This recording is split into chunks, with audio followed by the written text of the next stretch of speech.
semuanya, selamat siang. Yang lumayan cerah, alhamdulillah. Ini Pak Pet lagi natain pisang guys. Karena kalau nggak ditata seperti ini, nanti pisang-pisang ini bakalan mudah banget busuk ya. Jadi kita harus sebar dan tata serapi mungkin, supaya juga tumpukannya nggak terlalu tinggi guys. Karena kalau terlalu tinggi ini juga bisa bikin pisang cepat rusak ya.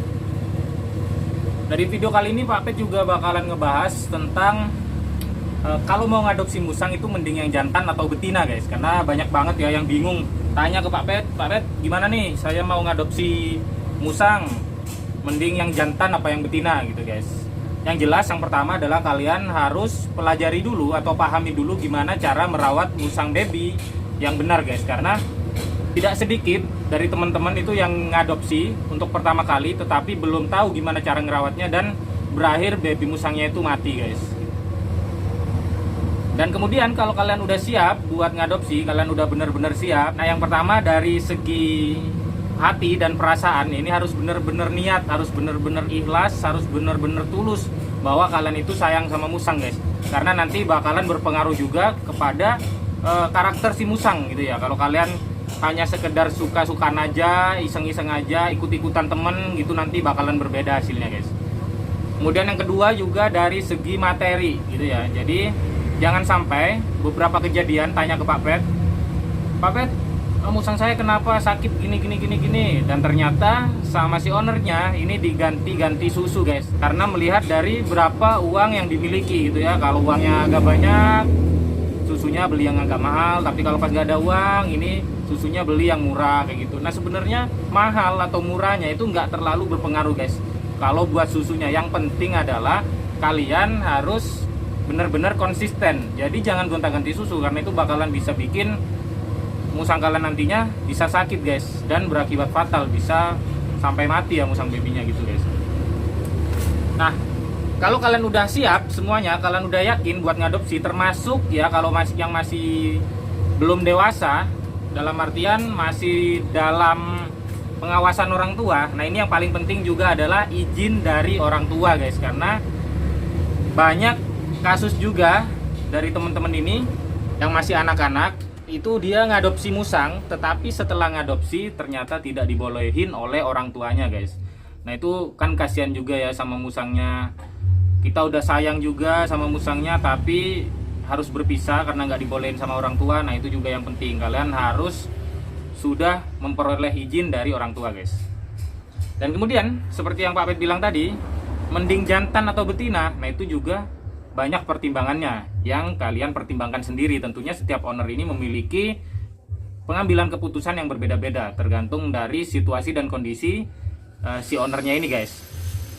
Yang pertama, apakah mending jantan atau betina? Dari sisi kebersihan guys, kita bahas yang fisik dulu ya. Karena yang fisik ini biasanya dia umum atau biasanya dialami oleh hampir dari semua musang itu sama kayak gitu guys.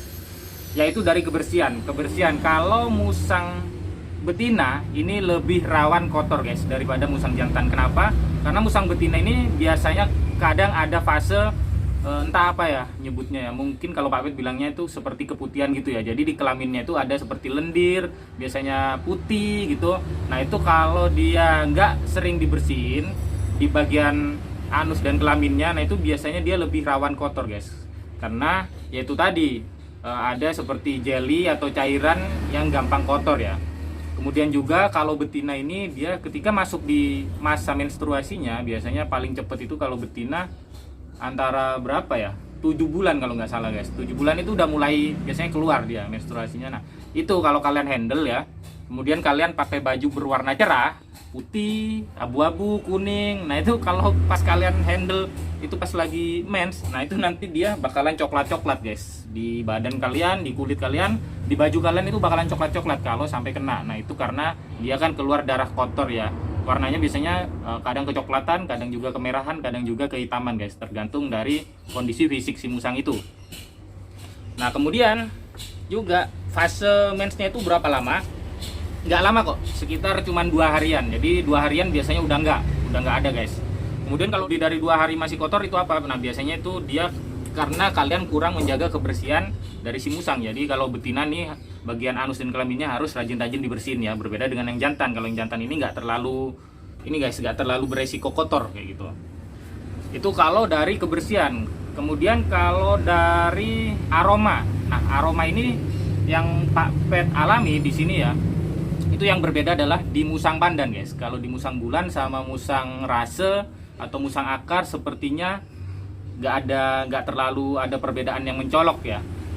Nggak tahu mungkin apa karena di sini jumlah dari ketiga musang itu, musang bulan, musang akar dan musang rasenya nggak terlalu banyak ya. Jadi Pak Pet nggak terlalu memahami perbedaan dari aromanya kayak gitu. Mungkin karena musang pandan di sini banyak, jadi Pak Pet merasakan perbedaannya ya. Atau mungkin memang nggak ada guys kalau di musang lain selain musang pandan. Nah kalau di musang pandan dia akan beraroma pandan nanti ketika dia masuk masa birahinya. Ketika dia udah mulai dewasa itu bakalan beraroma pandan.